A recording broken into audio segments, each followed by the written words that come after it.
Yay! I have three poems. Two are very brief, and one is a little longer. And I want to let everybody know that this is the first day of Passover. This first poem, called Superstition, 3 Generations.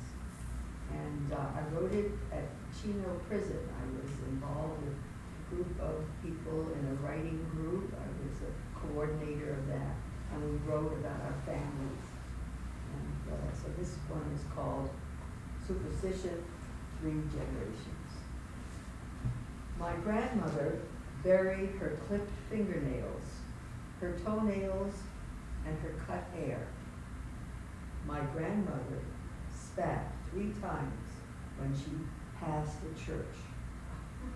My mother terrorized herself when her children were late. My mother needed to have a man make her feel safe. I believe God will not destroy the world as long as I am reading a book.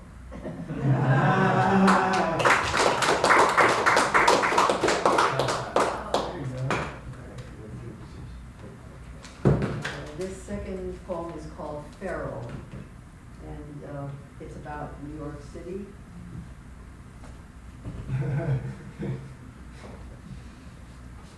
Taking a walk one early Saturday morning in November, escaping multitudes in New York, that endless stream of humans, papers, gases, pungent wet autumn yellow and red leaves, taxis, trucks, what else? Only one cat perched on a granite boulder in Riverside Park near the boat basin. I made sucking noises. I want attention. He stops, turns round, his head crouched low to decide if there is anything to worry about. Feral now, a refugee, maybe from a warm home in an 8-room West End Avenue apartment. Where do the street cats go when winter comes?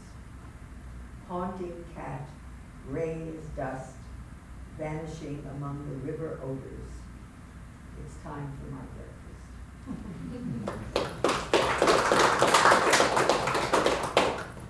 This last poem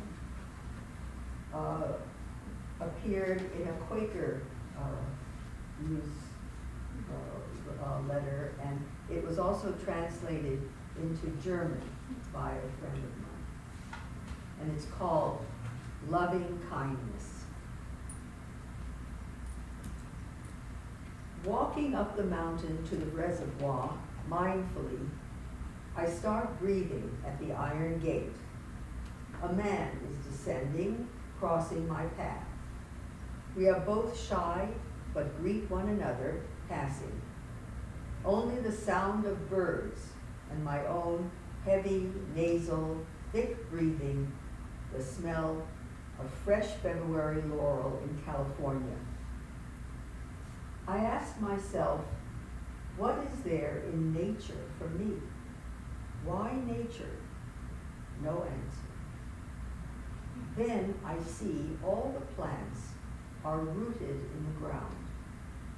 They can't move like me, I think. Then I remember how, as a gardener, I enjoy tearing plants out by their roots.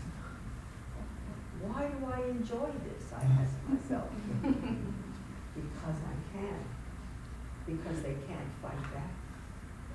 Because there is some violent feelings, an illness inside me, which might never come out. And with these helpless plants, I act out my sadism. Also, I am a Jew, I think. Yes. That's what happened to the German Jews and the Polish Jews. They were murdered because they were rooted and unaware. The German Jews were rooted in Germany for 1,000 years by business, by their love of German culture, by their pride, After all, Einstein, Freud, Marx, the Polish Jews were rooted 1,000 years by business, by homes, by thinking the peasants were violent and stupid, imagining Hitler couldn't, inconceivable. Rooted, I start to cry furiously at the blue and yellow parrots in the trees above me. You are a bird. You can't really know I'm crying. No one would believe you anyway. I seem to relent, but still I scream up at the innocent birds, you weren't even born then. You bear no guilt. It's crazy to cry and scream on the road almost 60 years after the fact. A woman descends. I smile. Aren't we lucky we don't have to go to work today, I say. She opens her jacket and shows me a name tag. She's from the water company. We talk about waterfalls in these mountains. We both drink water from our bottles. She's a comfort to me because she is also human. I walk on hearing the waterfall, looking over the edge of the road, warning myself, danger, sliding mud, falling rocks. Why didn't they watch? Why weren't they aware? And I think of the Israelis who are hyper-aware, who are rigidly rooted in defense.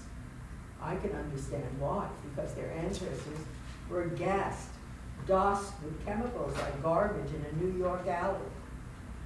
Yet hatred only breeds hatred. I know. The Buddhist calendar on my wall tells me so. I know.